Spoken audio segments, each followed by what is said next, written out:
गुरु ने कहा, जब किसी भूमि में जन्म लेने वाला हर व्यक्ति उस भूमि की जलवायु और उस भूमि के वर्तमान कानूनों को समझता है तो और हमें इसमें जीवित रहने के लिए आवश्यक ज्ञान प्राप्त होता है।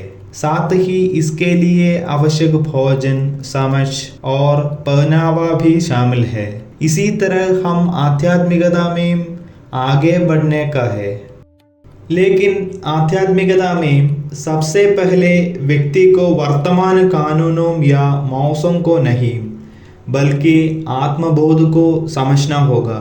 भीतर से आत्मबोध को खोजने और अपने आंतरिक आत्मा के साथ विलय करने के बाद आंतरिक आत्मा जो कुछ भी अनुभव के रूप में देती है, हमें उस बोध की पुष्टि करनी चाहिए और उस गति के अनुसार चलना चाहिए यदि हम इस दुनिया में अपने ओर बढ़ना चाहते हैं।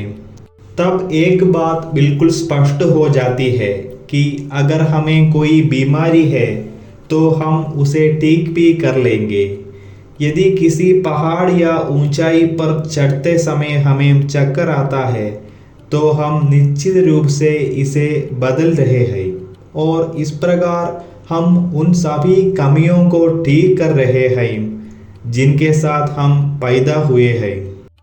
इसी प्रकार यदि जन्म के समय मौजूद वासनाएं उसी तरह से कार्य करती है और अगर कोई इसे और विकसित करने की कोशिश करता है तो उसे यह समझना चाहिए कि जिसमें हम पुनर्जन्म का कारण बनने के लिए वासनाओं को बढ़ाने के बिंदु तक गिर जाते हैं, या दूसरे शब्दों में हम पतन को जीवन में बदल देते हैं।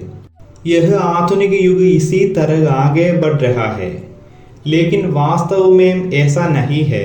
जब हम अपनी भावनाओं के विपरीत दिशा में आगे बढ़ते हैं तो हम स्वयं की पुष्टि कर सकते हैं और हम स्वयं के माध्यम से आगे बढ़ सकते हैं।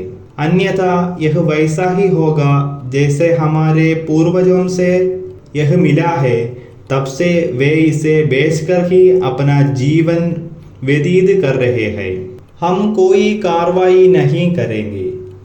इसी प्रकार एक बात समझ लें कि हम जिस वासना के साथ पैदा हुए हैं उसके अनुसार हमें नहीं जीना चाहिए, बल्कि वासना की विपरीत दिशा में चलना चाहिए और उसमें हमारा कर्म निहित है।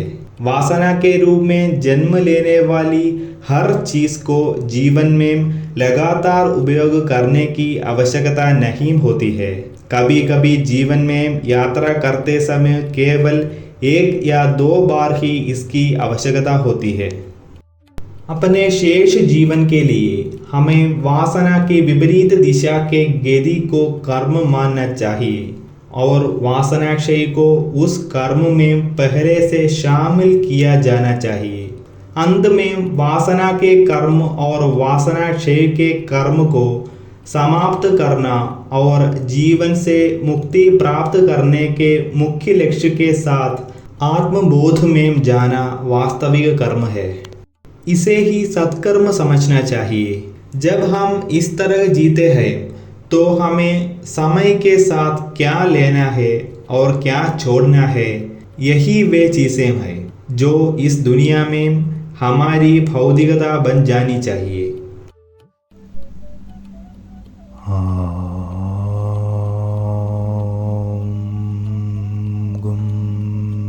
गुरुभ्यो